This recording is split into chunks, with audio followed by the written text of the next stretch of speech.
150 ساتھیوں کے ساتھ اردن پہنچ چکا ہوں اور الحمدللہ 5-6 دن اسرائیل کے بدنام زمانہ نگیو ڈیزرٹ جیل کے اندر رہنے کے بعد ہمیں رہائی مل چکی ہے.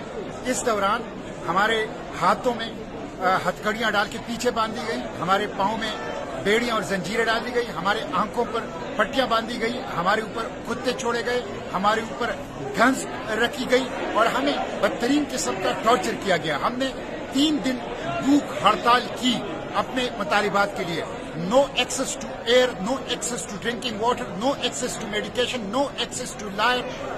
کسی قسم کی چیز تک ہمیں رسائی نہیں تھی ایک بدنام زمانہ جیل تھا. لیکن الحمدللہ ہم رہا ہو چکے ہیں اور فلسطین کی آزادی کی جدوجہد جاری رہے گی. اس ناکہ بندی کو ہم توڑیں گے، بار بار اس کے لیے جائیں گے، غزہ کو بچانے کے لیے کوشش کریں گے اور جو جینوسائیڈ کے مجرم ہیں ان مجرموں کو کیفر کردار تک پہنچائیں گے انشاءاللہ.